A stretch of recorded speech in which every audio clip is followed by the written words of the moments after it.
Hi అండి, ఇవాళ egg biryani చేశాను. టేస్ట్ అయితే అదిరిపోయింది. అసలు ఎగ్ బిర్యానీ నేను ఫస్ట్ టైం చేశాను. ఎలా వస్తుందో అని చెప్పేసి అనుకున్నాను. టేస్ట్ అయితే నిజంగా చాలా చాలా బాగుంది. మనం ఇది ఎగ్ బిర్యానీ చేసుకోవడం కూడా చాలా సింపుల్గా ప్రిపేర్ చేసుకోవచ్చు. చికెన్ తెచ్చుకొని కడుక్కొని ఇవన్నీ కాకుండా అప్పుడప్పుడు ఒక్కోసారి మనకి చికెన్ చేసే ఓపిక లేనప్పుడు ఇలా ఎగ్ బిర్యానీ చేసుకుంటే కూడా టేస్ట్ చాలా బాగుంటుంది. పిల్లలు కూడా ఎగ్ బిర్యానీ అంటే చాలా ఇష్టం ఉంటుంది కాబట్టి చాలా సింపుల్గా ప్రిపేర్ చేసుకోవచ్చు.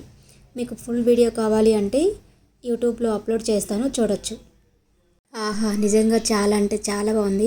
అసలు మీరు చూడండి, చూస్తుంటేనే కలర్ఫుల్గా అసలు ఎంత బాగుందంటే అంత బాగుంది. ఎగ్ బిర్యానీలో కానీ దమ్ బిర్యానీలో కానీ మనం ఫ్రైడ్ ఆనియన్స్ చేస్తే టేస్ట్ అయితే చాలా బాగుంటుంది. టేస్ట్తో పాటు స్మెల్ కూడా సూపర్ ఉంటుంది.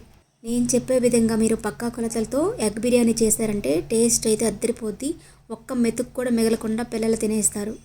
వీడియో కనుక నచ్చినట్టయితే లైక్ చేయండి, షేర్ చేయండి, ప్లీజ్ సబ్స్క్రైబ్ చేసుకోండి.